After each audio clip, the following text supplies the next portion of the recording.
పండుగను మట్కాం ఊర్లో పొడికి ఉన్న రైతన్నలు అందాలు ఓల ఎద్దులను అంగరంగ వైభవంగా తయారు చేసి కలర్ రంగులను ఎద్దులకేసి నీ అమ్మ ఊరు ముందర కట్టిన ఏర్కా తాడుగాడికి వచ్చిండ్రోలా వచ్చిగా ఓ 5 సూట్ల తాడు గర్మీకి ఇట్లా తిరిగిండు. ఇక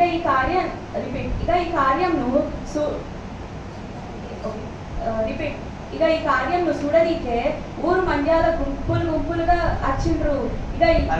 ఊరు మధ్యలో గుంపులుగా వచ్చిండ్రు.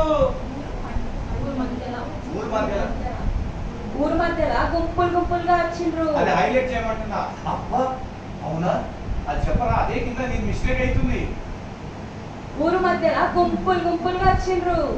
ఊరు మధ్యలో గుంపులుగా వచ్చిండ్రు అంటే వందల మంది వస్తే ఏమంటారు? ఒక షాప్ పెట్టినా నువ్వు ఒకడొస్తే సంతోషంగా ఉంటుందా, గుంపులుగా వస్తుంది బాగుంటుందా? చెప్పు, దాని గుంపులు అన్న హైలైట్ చెయ్యి. ఊరు మధ్యలో గుంపులుగా వచ్చిండ్రు. అది ఇక ఇవాళ ఇట్లా చూస్తుండగానే అందాల ముందలా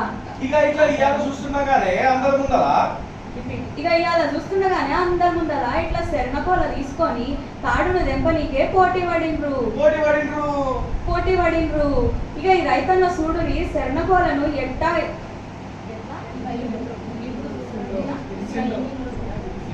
ఎట్లా ఇంకిండ్రో చూడండి. చేయుంది కదా కథకు చేయుంది కదా కథకు అబ్బరకొండు గుంజు నీ అమ్మ అబ్బబ్బ తెగింది పో. ఇక ఇట్లా తాడు తెగిందో లేదో ఊరోళ్ళ సందడి ఆ తెగిన తాడుకు కట్టిన మామిడాకును తెంపుకొని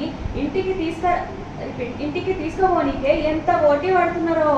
ఇక ఇట్లా గెలిచిన వాళ్ళను ఊరిలో ఉన్న హస్తం పాటి, పువ్వు పాటి, గారు పాటి నాయకులందరూ కొందరు పైసలు ఇస్తే ఇంకా కొందరేమో ఇట్లా ఎద్దుల వస్తువులు ఇచ్చిండ్రు.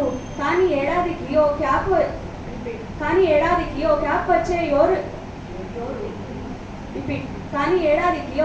వచ్చే యోరు యొక్క పండుగను మట్కాం గ్రామస్తులు రైతులు మస్తు ఖతర్నాక్ చేస్తారు పో.